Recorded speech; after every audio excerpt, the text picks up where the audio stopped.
Save margin ini akan sangat berguna ketika kalian akan menempatkan suatu objek atau teks dengan batasan-batasan garis yang ada di program monitor. Seperti yang kalian lihat, ada dua garis kotak di sini.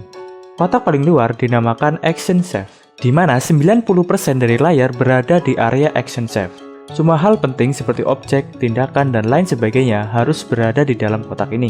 Kemudian Title Save.